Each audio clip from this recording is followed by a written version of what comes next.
weather on GB News. Hello and welcome to the latest update from the Met Office for GB News. As one low clears away this weekend, another deeper low turns up by Sunday. So brighter for a time before more wet and windy weather arrives, courtesy of Storm Ashley, which during Friday and early Saturday is a relatively shallow low, but it deepens quickly later Saturday and then moves into the UK during Sunday. Ahead of that, another low is bringing spells of wet and windy weather to western parts of the UK this evening, and overnight the first area of rain clears eastwards with clearer skies following for Scotland and Northern Ireland, and temperatures dipping into the mid to low single figures in shelter spots, but a mild start to the day for much of England and Wales because of the cloud and outbreaks of rain that we'll face first thing. So for the Midlands, South East and East England, spells of heavy rain. Wales and the South West as well as North West England, brighter skies, having seen the rain clear earlier on. Northern Ireland and Scotland back to sunny spells and showers. Quite a gusty breeze in the far northwest, but not quite as windy as Friday. Those showers, though, will be scattered, and in between there'll be some spells of sunshine for northern and western parts of the UK. So all in all, for many places, it's a reasonable spell of weather in between the two lows, but we do hold on to the rain for quite a while through the afternoon for eastern parts of England, and that will suppress temperatures here, 14 or 15 Celsius, elsewhere 17 or perhaps 18. By Sunday, though, Storm Ashley is moving in and a swathe of wet and windy weather crosses the country, with the strongest winds arriving in the northwest later in the day, really late afternoon and into the evening. We're likely to see wind gusts of 70 or 80 miles an hour for western Scotland, hence the amber warning. Could be some serious impacts from that and some coastal flooding. A nice bright morning will generate a lovely warm day, right through to the evening. Boxed Solar, sponsors of weather on GB News. The latest GB News travel. Good evening, I'm Johnny Ratner. Big problems about a mile north of Tyne in Weir tonight along the A189. The Grandstand Road has been closed through West Jesmond, just off the Blue House roundabout at the scene of an accident. In South Yorkshire, the A19 remains closed along the Bentley Road through Doncaster at the scene of a collision. On the M6 in Staffordshire, one lane's closed southbound just after the M54 following a collision. In Northamptonshire, the A45 remains closed east of Northampton between the Great Billing Interchange and the Earls Barton turn-off following a serious collision. On the M2 in Kent, the eastbound exit is closed to junction 7 at Bremley Corner. Recovery work is underway. And London Overground trains suffering severe delays, Wilson Junction to Stratford, down to overhead line problems at Caledonian Road. That's the latest. You can stay up to date throughout the day by visiting our website, gbnews.com. There's only good luck. It's Patrick Christie's tonight, and here we do things differently. It's explaining the absolute madness of this, doesn't it? It's explosive. I mean, this is very good. It's lively. 850. Your government sat there, Sean, and it did nothing. It's controversial. And the Middle East has been in turmoil since before I was born. It's everything you need to kickstart your evening. Everyone's had their Weetabix tonight. I love to see it. That's Patrick Christie's tonight, weeknights from 9 p.m. Only on GB News, the People's Channel, Britain's news channel. Join me, Camilla Tominey, for a frank and honest discussion with those in power that cuts through the spin and gets to the heart of the issues shaping our nation. You haven't confirmed that you want to stand as leader, but you haven't ruled it out either. This report basically says that he's not fit to stand trial. Is he indecisive? Incompetent? I deliver the dose of reality Westminster needs. That's the Camilla Tominey Show at 9:30 every Sunday on GB News, the People's Channel, Britain's news channel.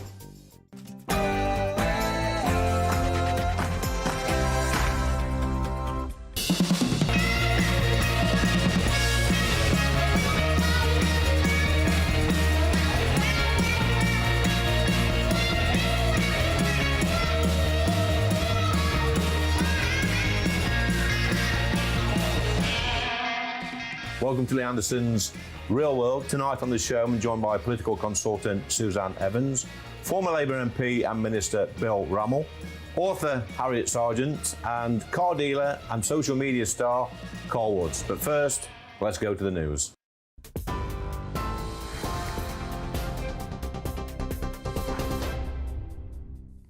Good evening. It's 7 o'clock. These are your headlines from the GB Newsroom. The Prime Minister is in Germany today holding talks with Quad leaders. Sir Keir Starmer travelled to Berlin to meet German Chancellor Olaf Scholz, US President Joe Biden and French President Emmanuel Macron.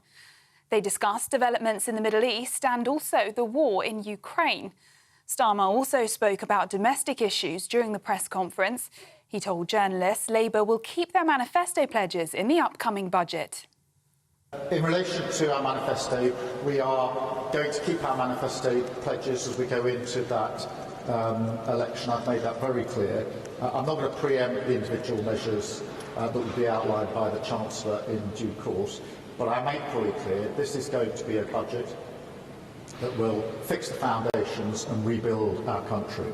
No Prime Minister or Chancellor ever preempts the measures that may or may not be in a budget. I'm afraid you'll just have to wait until the Chancellor lays that out in full. But the structure, if you like, the framework, is going to be to fix the foundations and to rebuild our country. Thank you very much. Now, Liam Payne's girlfriend, Katie Cassidy, has said she has been at a complete loss following his death, adding that she loved him unconditionally and completely. That's in a statement posted on Instagram. Payne died aged 31 after falling from a third-floor balcony in Buenos Aires on Wednesday. It comes after music mogul Simon Cowell has also spoken out, saying he's heartbroken and feels empty in a statement posted on Instagram following the singer's death. Other musicians and fans have been remembering Liam's infectious energy with a candlelit vigil held in Argentina.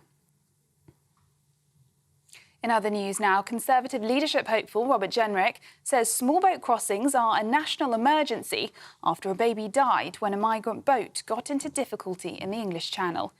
In a statement, Jenrick criticised Labour leader Sir Keir Starmer, saying we've seen more deaths this year than ever before. Starmer is condemning people to death for his own ideology. He accused Starmer of dismantling the Rwanda scheme, which aimed to deter crossings, and warned that other European countries may follow suit. And the King and Queen, Camilla, have begun a landmark tour of Australia that will see them celebrate the country's people, culture and heritage. The couple landed in Sydney, greeted with a warm welcome and a bouquet of flowers for the Queen. It's His Majesty's first trip to Australia as King and his first official overseas trip since being diagnosed with cancer earlier this year.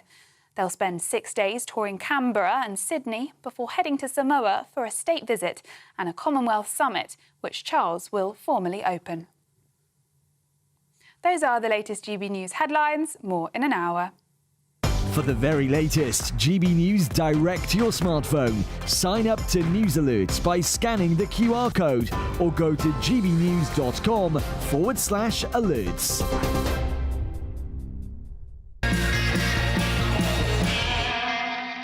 Welcome to Lee Anderson's Real World. I'm Lee Anderson, the Reform UK Member of Parliament for Ashfield in Nottinghamshire, home of Robin Hood.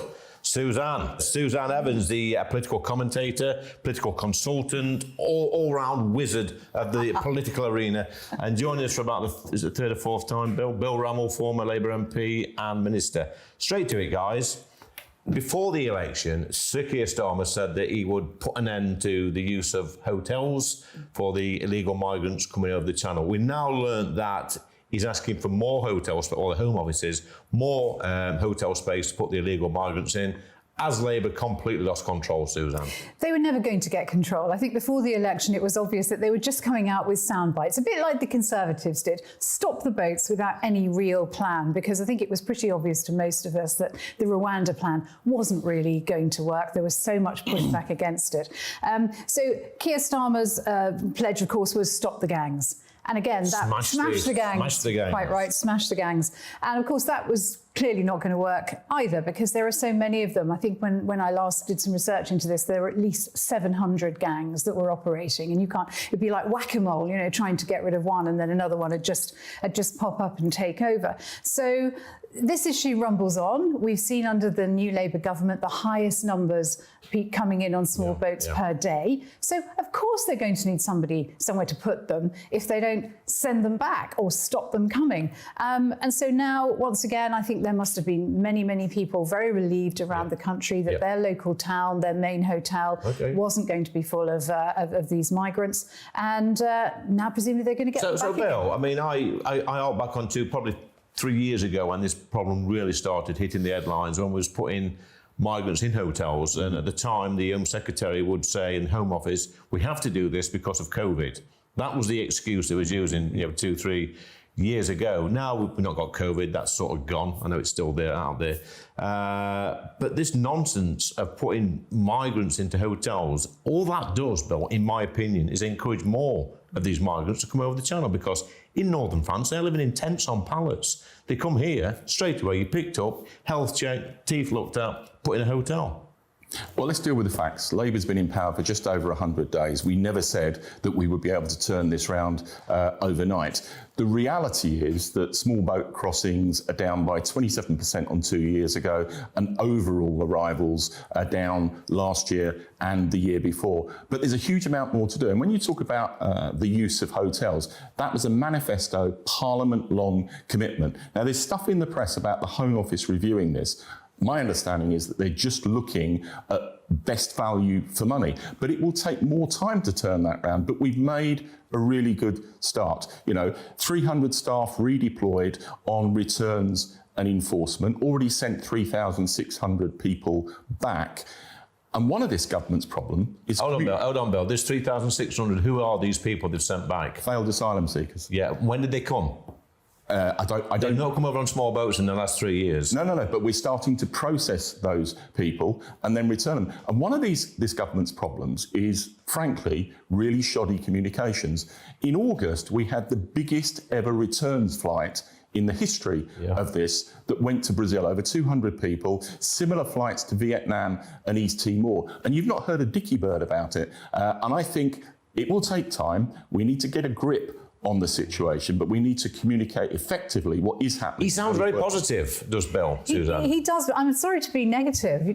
3,000 people returned. Well, 1,000 people came across in boats just 2 Saturdays ago in one single day. The weather's not been so good the last few days. I'm sure we've all noticed that. But so they won't be coming the last couple of days, but we've got another break in the weather. They'll be coming back again. And it's just the whole social knock-on effect that really troubles me deeply. Yeah. It's not just hotels. It's the Home Office is having to take over rental properties. Yeah. So we've already got rents sky high. People can't afford to rent a home. The previous government, and this one's not going to be any different, is pushing landlords out of the market. There's a shortage of rental properties, and now what rental properties are available are going to asylum seekers. I get sick to death of talking about this issue. I've been talking about it in Parliament, for the last 3-4 years, and on this show and through the media. But I feel that we've got to keep talking about it, because I think that Parliament, that place I go to every day, it doesn't seem interested in stopping this at all. Both major parties, do not seem interested in stopping this migrant crisis. Well, I really, Lee, don't think that is true. And you look at Home Office questions to the Home Secretary, they're dominated by this issue. And there's a real determination to turn this around, but it will take time. But judge people not on their words, on their actions. The last Labour government deported 33% more people year on year than the last Conservative government. I agree with that. Real actions that had some effect. And that's what we need. But we'd be lying to people if we said this is going to be turned around in a matter of months or even that's all well and good. 3 or 4 years. He makes a good point. The last Labour government did do that, but the last Labour opposition actually signed a letter to stop, criminals, rapists, murderers, and child sex offenders being deported to their country of origin, which I think was Jamaica. Yeah, absolutely. And that's another issue. How many foreign criminals have we got languishing in British jails at the taxpayers' expense that can't or won't be deported? But I think you're right, Lee. It seems to me there just isn't the political will to deal with this. People out there are absolutely furious because we know that a lot of these people have gone on to commit very serious crimes. Some of them have already got criminal records, but that's not found out until much later.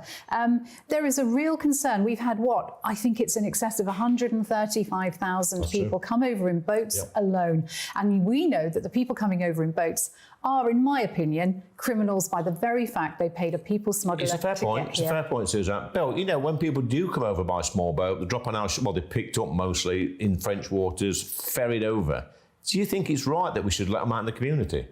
But we need a practical alternative. Rwanda. Well, I've got one. Detain them. Hold on. Rwanda most certainly was not that. It was only going to ever deal with about 1% of people, and that's not a deterrent. We need to process the people as quickly as possible. Bill, and then if I'm going to come back at you, Bill. I'm trying to be impartial. No. What? You know, people keep saying we need to get rid of the backlog. We need to process quickly. It doesn't achieve anything because they're not leaving this country at all. But Lee, it does. The biggest green flag for people coming here is the fact that you can come here, your claim's not processed, and you can disappear into the black economy. But even when it is processed, Bill, they do the same anyway. If they refuse asylum, they still disappear anyway. So it makes no difference if the backlog's cleared or if we process them any quickly. The outcome is the same. They're staying in this country. But it's simple as. But it's not. It's only a start. But you know, I referred to the biggest ever asylum deportation flight. But these have been in the country years, Bill. Suzanne, these people he's talking about have not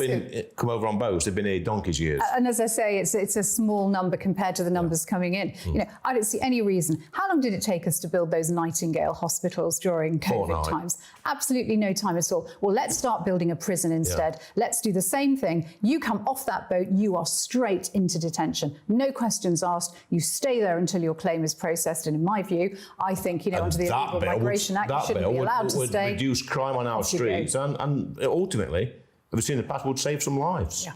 Do you know what? One of the biggest contributors to solving this problem would be the introduction, and the government isn't committed to it yet, but it should be, of mandatory national ID cards, because the problem is people disappear and you can't track them and tackle them unless you know who they are and where they are.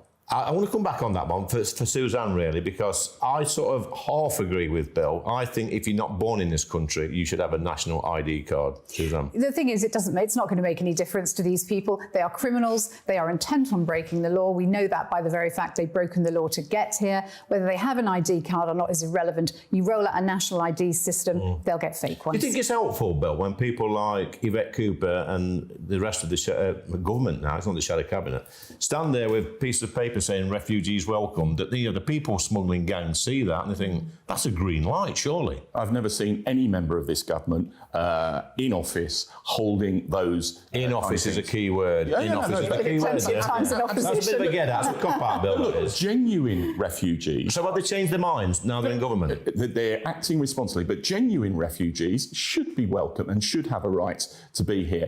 What really concerns people and makes them angry is that people come here, their claims for asylum are not dealt with, they disappear into the system and nothing is done about it. This government is determined to turn that round like the last Labour government. Like I said, Suzanne, whether we process the claims quickly and get rid of the backlog, it makes no difference whatsoever. No, it doesn't, the numbers that are coming in. You know, the other problem is lawyers who abuse the system. I think we really need to tighten up on the legal side here.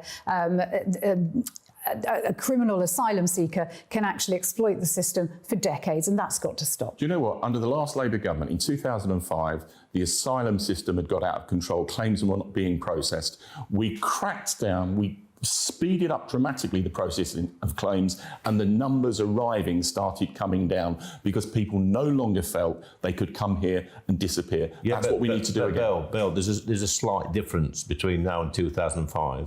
Now they're coming over on boats by the thousand. That's different, Suzanne. It is very different. This is something that, we've had in other countries in the world. In Australia, for example, now I know they're kind of operating under a different legal system, but they managed to stop those boats by being very, very hard-nosed about it, stopping them landing on shore. Anyone that jumped over the side, they'd put them back on another boat. If they damaged the boats, they'd have another one ready. They'd send them back. They just didn't let anyone Just a few weeks back, Bill. And that's what we need to be, hard-nosed. Final word, we've got a few seconds left. Just a few weeks back, Bill, there was a boat in distress in the Channel. I think it was the British Border Force picked the boat up and took it back to France, and they accepted it. We should do that with every single boat. Yeah, and to do that, we need a reset in relations with the whole of the European Union, but particularly France, and France needs to help us more, and we're pushing for that. Okay, so that's it, guys. A great debate. It's always, forever on this show we're talking about illegal migration. It's in the papers every single day. We're always talking about it in Parliament. Nothing seems to get done. If only Bill and Suzanne were running the country, maybe. You could do that, couldn't we, Bill? I once was, and we brought the numbers down. There you go, Bill. So Bill sorted it out. Look, do not go away, because coming up next, we're going back in the day with Harriet Sargent.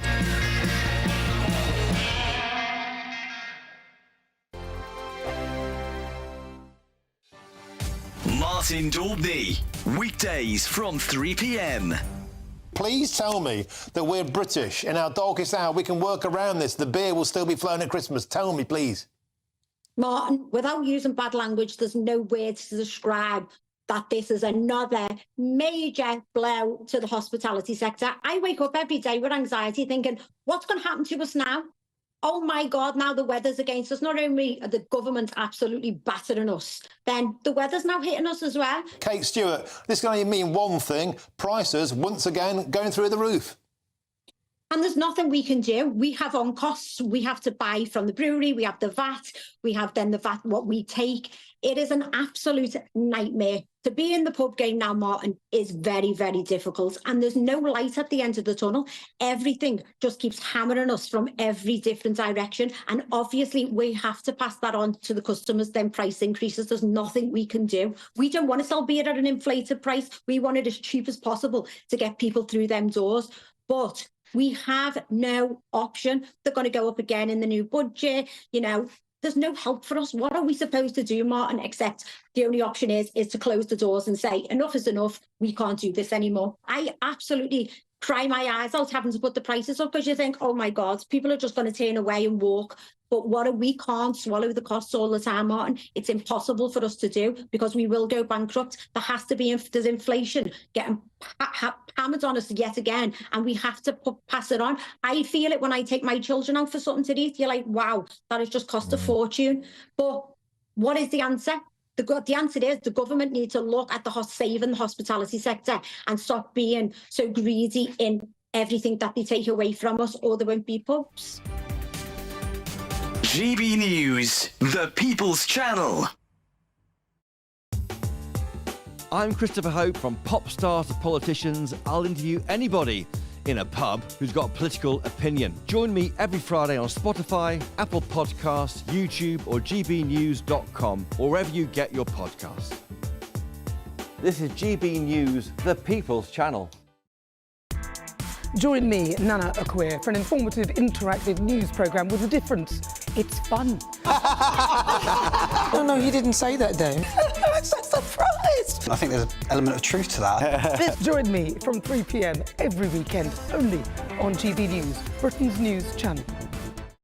Weekdays on GB News. Wake up to breakfast every day from 6 a.m. Followed by Britain's newsroom at 9:30. At noon, it's Good Afternoon Britain. Followed by Martin Daubney from 3 p.m. Only on GB News, the People's Channel, Britain's news channel. Welcome back to Lee Anderson's Real World, and I'm delighted to be joined by author Harriet Sargent. Thanks you. For coming back. Second time. It's my on second the show. time. It's such and a pleasure. And you brought this book along, which you wrote about 10, 12 years ago. It's called Among the Hoods. Now, what inspired you, Harriet, to write this book? Well, the subtitle is My Years with a Teenage Gang, which sort of explains it. I was writing a report for a think tank on why African, Caribbean and white working class boys fail. So I was traveling all around the country interviewing what turned out to be teenage criminals. Yeah. And whether they were African Caribbean and from Brixton, or they were the 7th most dangerous boy in Newcastle, as one of them was, it was always the same story, depressing regularity, which was that they hadn't learnt to read or write properly.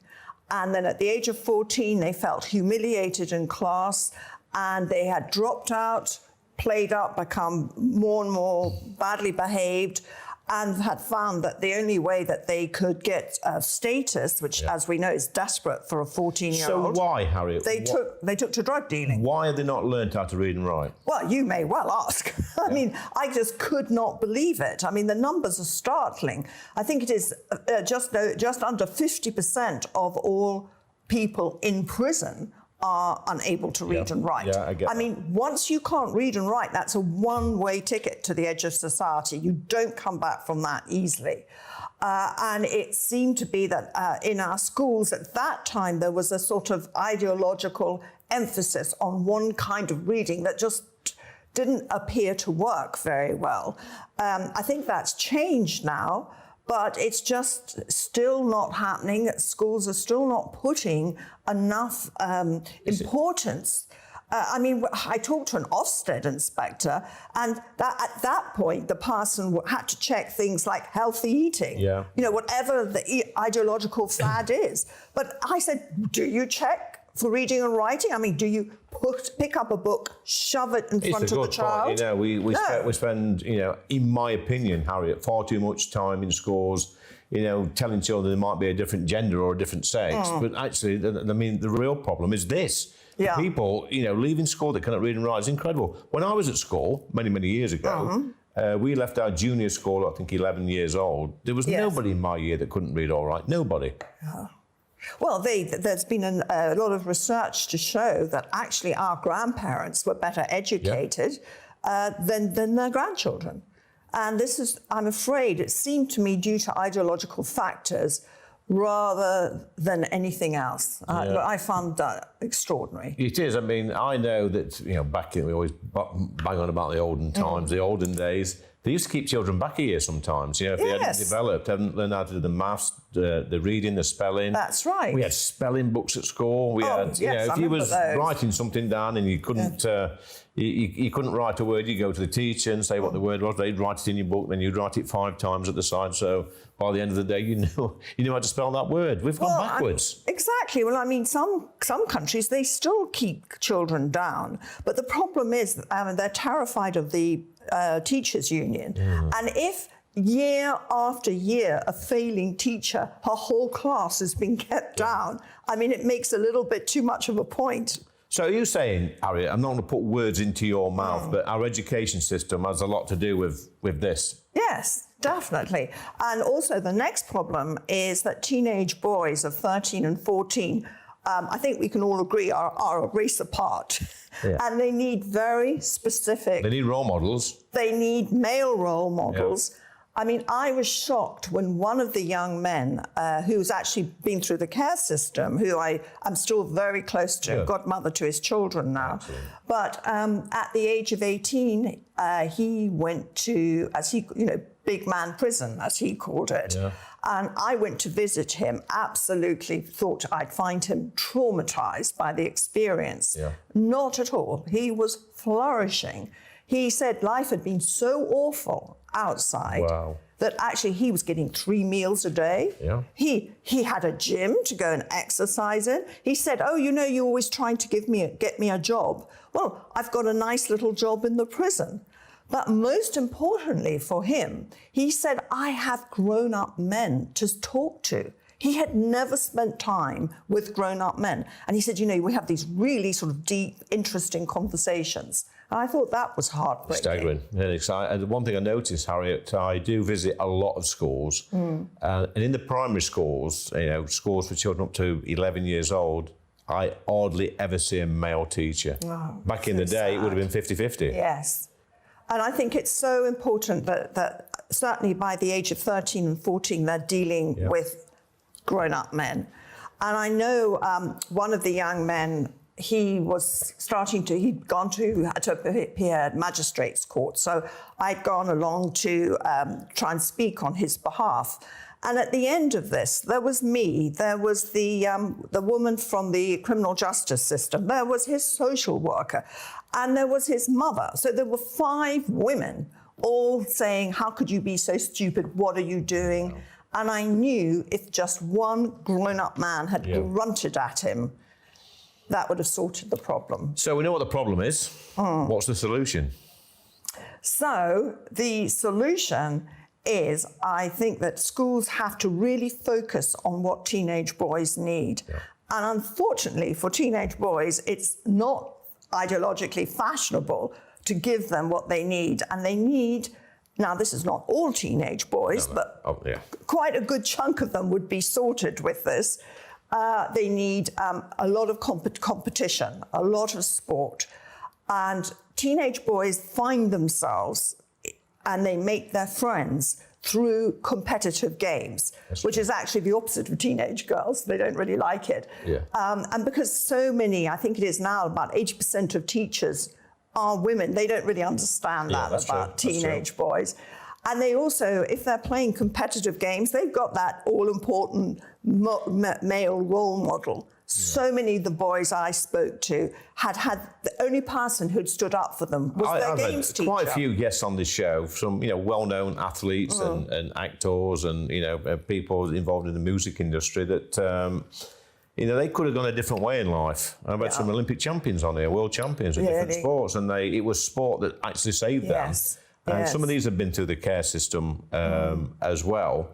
But as I said earlier, Harriet, a lot of these schools haven't got as many male teachers as they should have, but some of these kids as well, they're coming from homes where there's no father in the house as well. So probably the only interaction they're getting with a male is in the teen years being shouted at for doing something silly. Well, exactly. And also, I mean, I think I saw a study how much time so many of them spend with males, and it's something like 1 hour a week they're with an adult male, which is clearly ridiculous. And that they're not getting... they're not getting what they need is sort of hierarchy, a lot of activity, a lot of sort of male bonding.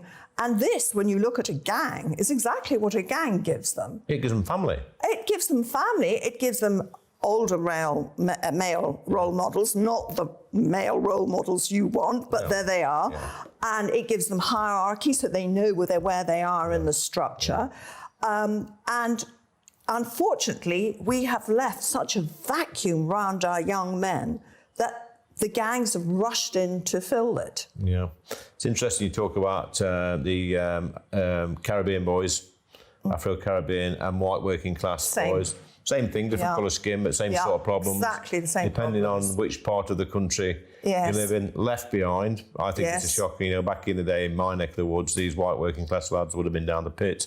They'd have been on building sites, they'd have been in the army, they'd have been earning decent money, they'd have been raising decent families. But more importantly, Harriet, they'd have come from families that weren't broken. I'm not saying things were perfect because they weren't, but they'd had role models in the house, in the schools, and then ultimately in the workplace when they started down the pit at 16. Well, I found when I was going around, and when I met this gang of boys, I was sort of walking around in West Norwood, just chatting to teenage boys.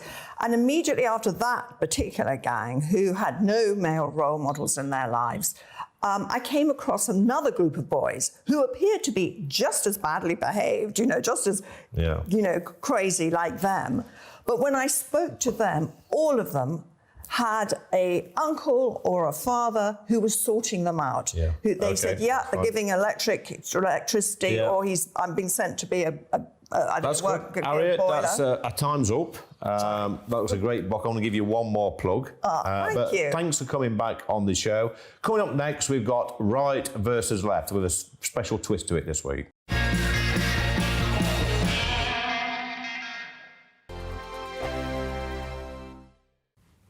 Hello and welcome to the latest update from the Met Office for GB News. As one low clears away this weekend, another deeper low turns up by Sunday. So brighter for a time before more wet and windy weather arrives, courtesy of Storm Ashley, which during Friday and early Saturday is a relatively shallow low, but it deepens quickly later Saturday and then moves into the UK during Sunday.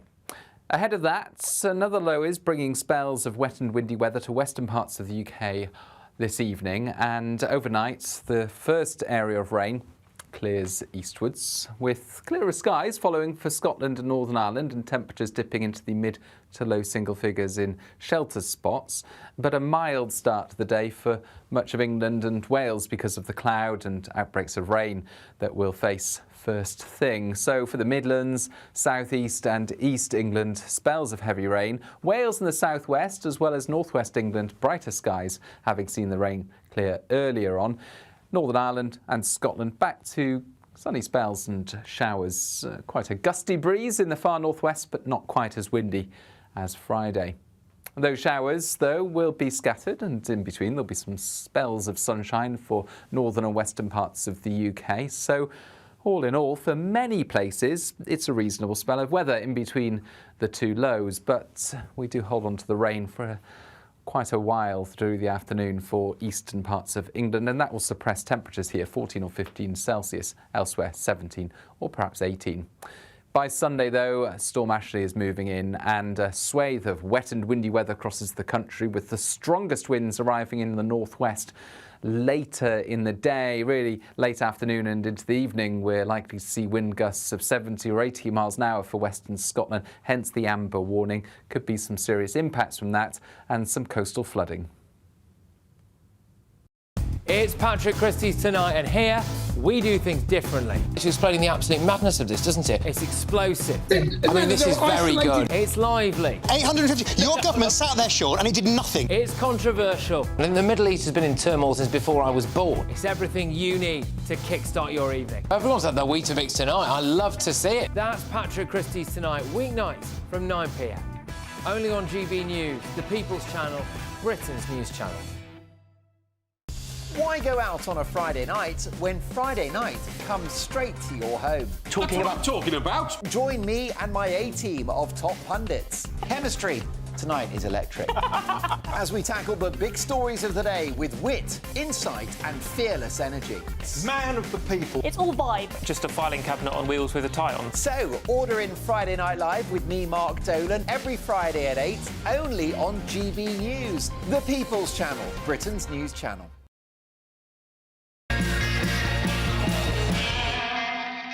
It's time for right versus left, or should I say fat versus thin. Fat being me and you, Bill. You've been on a weight loss journey. I've lost 3 stone in the last year. So yeah, and I've on a lost journey. 3 stone. Well done. And you did a little bit of exercise this morning as well, didn't you? I did. The road was closed and I had to walk 2 miles to get here. So it was good for me. He's burning the fat off. But look, seriously, another, I think, madcap policy this week from the Labour Party is they're going to go around to people's houses, fat people's houses, give them a jab and then send them back to work, Suzanne. Surely this is madness. I'm absolutely incensed by this. I mean, this idea, okay, so what's happened is the world's largest pharmaceutical company, Lilly, has come in and given the government the best part of £300 million to basically turn unemployed people into lab rats for this trial of weight loss drugs to see if it impacts worklessness and see if they have these jabs and overweight people go back to work. There's so many ethical issues here. One, there's the fact that the Labour Party thinks it's okay to try and force a jab on somebody who's unemployed and, in their opinion, overweight. The second thing is these weight loss jabs, they have so many serious side effects, and I mean serious side effects. They've been linked to 20 deaths at least in the UK. Permanent vision loss, kidney failure, gallbladder problems. It's terrible, really. They were meant for diabetic people, not people who were overweight. As I say, so many ethical issues with this. Unemployed people being used as lab rats by this Labour government. Abject failure over the last 100 days. Bill, you've lost 3 stone, 3 stone, doing it naturally. Suzanne's got a point, surely. Right, massively over the top, right? Nobody's being compelled to take part in a trial. We've got a huge obesity problem in this country. That impacts the health service, £11 billion a year. It impacts people in work. We lose productivity. This is a trial to see if it actually helps people to lose weight and keep them in work. And it's part of a partnership with the private sector, alongside using the private sector to clear the backlogs in the NHS. It's not to keep them in work, though, but it's to get them back to work. To get them back to work. And I think that's a good thing, because we've got too many people out of work. But, you know, the Daily Telegraph in its editorial yesterday actually praised this as a good, innovative scheme of the government working with the private sector. That doesn't surprise me, because there is so much prejudice in society about people who are overweight. It's absolutely absolutely rampant. It's the last kind of taboo. It's the last thing that you're allowed to criticise somebody for. And it's pure and utter prejudice. None of us knows why people might be overweight, what problems they have, what genetic issues they have. Genetics is a huge part. It's a massive part. I mean, you very kindly made me the thin team. I don't consider myself to be, partly because, Lee, I have a fat disorder. You know what? And for years I struggled There are against some people who are overweight that's at home, not working, and that may be because something's changed in their life. They may have lost somebody, had a relationship breakdown, something awful's happened to them. They've turned to food. Some people turn to drink and other stuff. A weight loss jab doesn't solve that. It doesn't.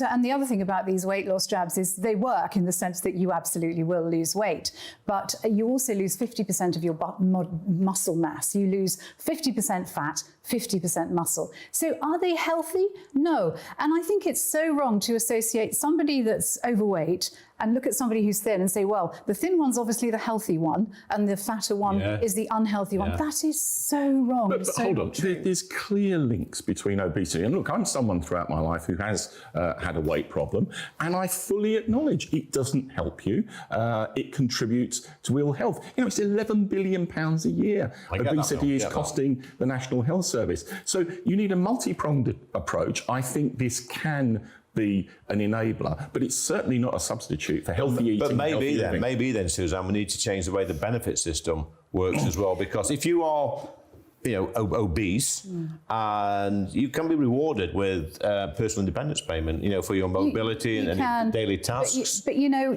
what, Lee? You could be an athlete all your life. You could get a sports injury, which means you can't walk again, and you also claim PIP. I mean, it's different forms of self-harm. There are all kinds of ways in which we harm ourselves in terms of health. Why just pick on fat people?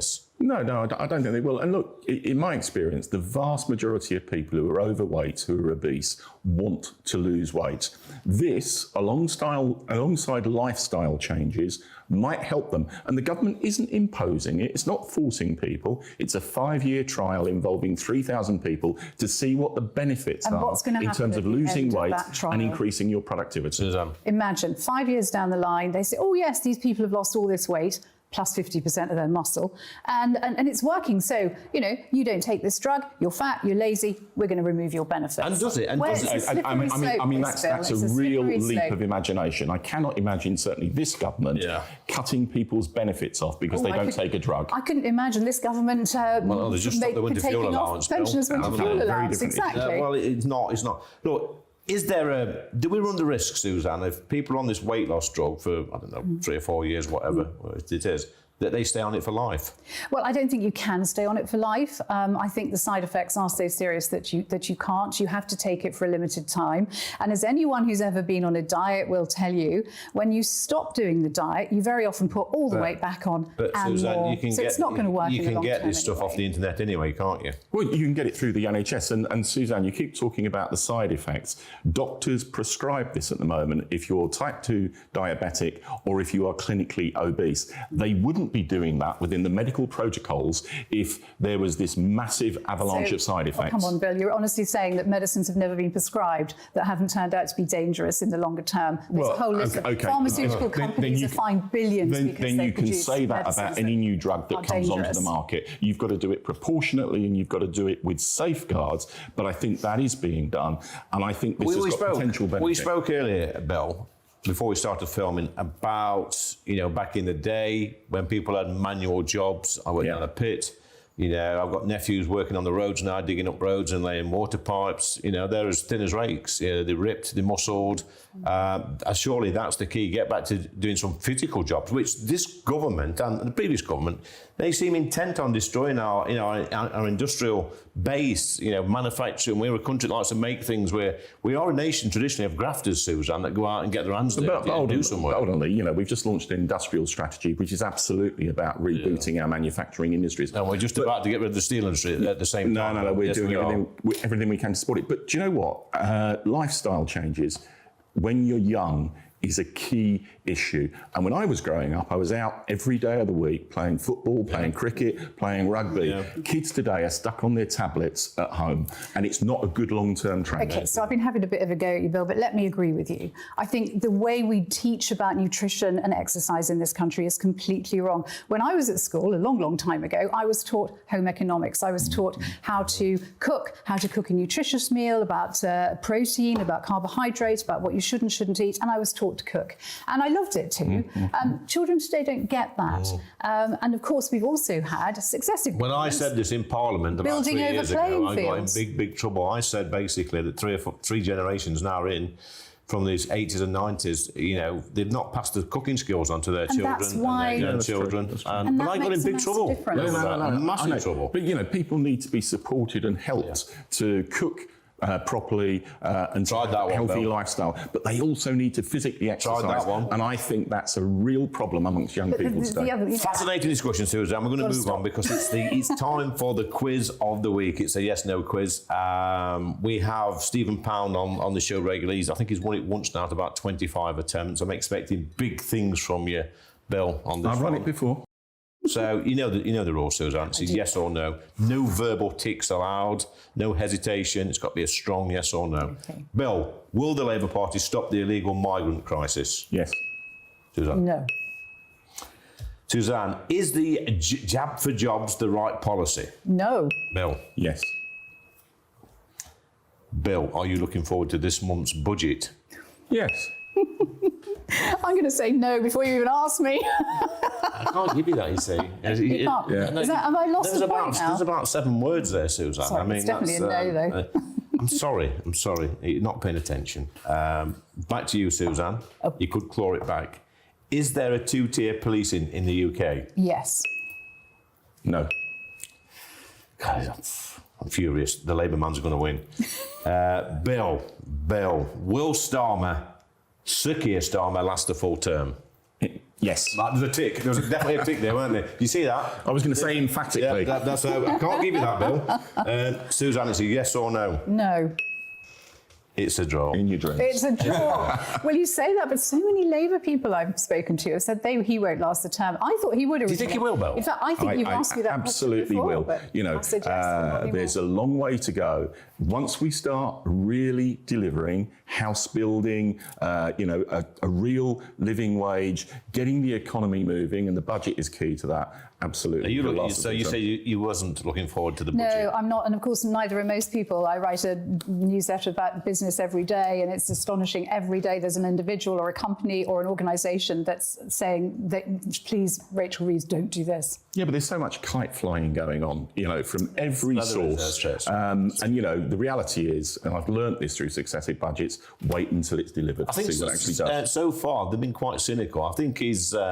should give him more credit, Sir Keir Starmer, because I think he's rewarding people, a certain section of people that he thinks will vote for him if he gives them that, you know, like a backhander, which he has done to the unions, Bill. Come on, it was about, you know, we were losing hundreds, if not thousands of days due to strikes. We had to get the country working again. It's not work, though, is it? The Underground are going on strike next month. Yeah. Well, you know, look at the National Health Service, where we're actually properly treating people because, the RCN and others. Right, guys, that's it. I'm sorry, Bill. You was there. You was storming ahead, but that verbal tick right at the end that cost you, and it's a draw. So thanks, guys. A score draw. Coming up next, we've got Last Orders with social media star, car dealer, Carl Woods.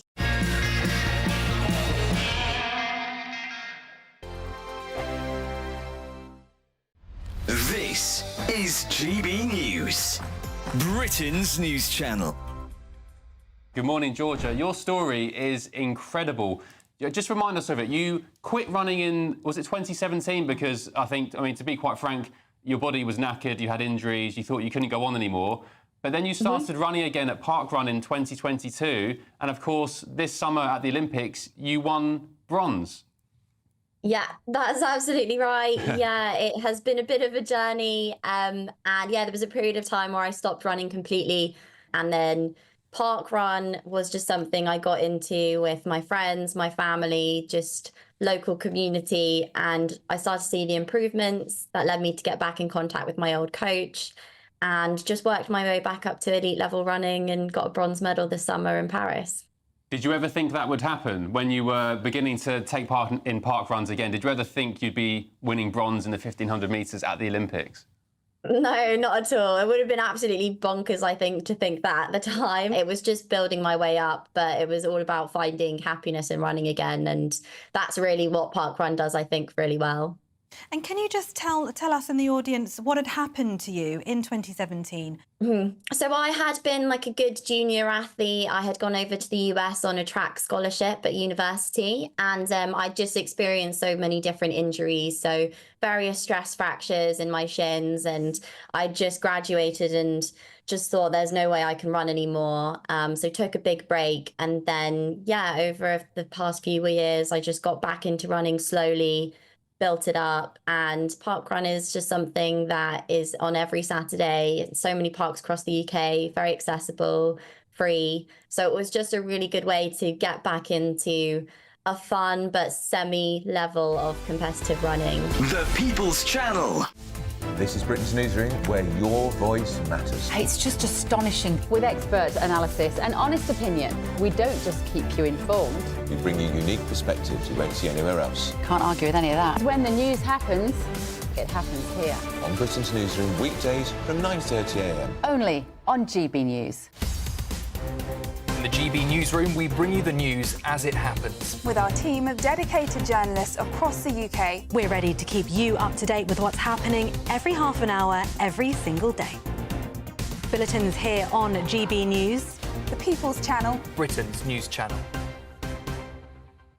If you want your news to be straight talking... This is a nightmare for the Conservatives again. Down to earth. It's not just Nottingham where this is happening, is it? And most importantly, honest. Hard-working, middle-class taxpayers, they'll get the book thrown at them. Then catch me, Martin Daubney, Monday to Friday, 3 till 6 p.m. on GB News, Britain's news channel.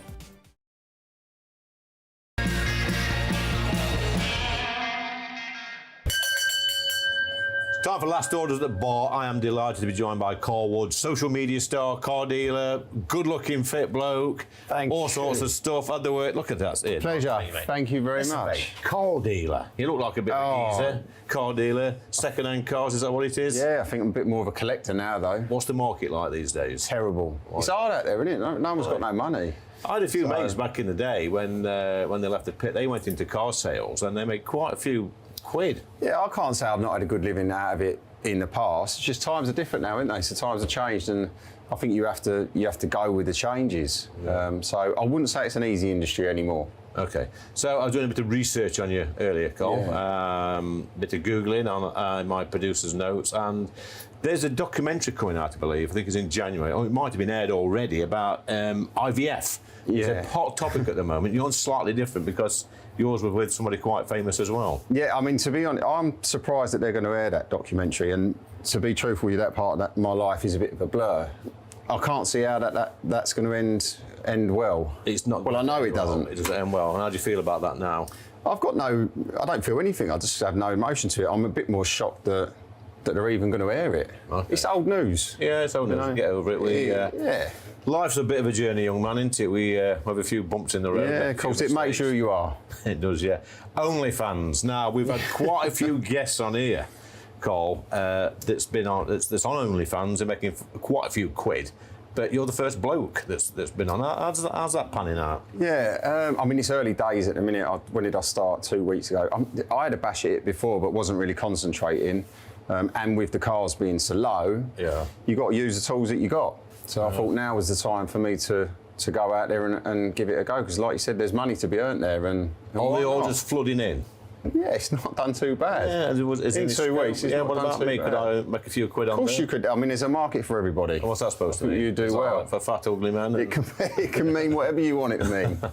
Now, earlier on, you brought your little dog in. Yes, which is a rescue dog, Sid. Gorgeous dog. A little bit nervous in front of the light, so we're going to put a photo of Sid on the screen. And I think this is a rescue dog. Yeah, he's a lovely little boy. I've had him 6 years. Yeah. He's a Romanian rescue.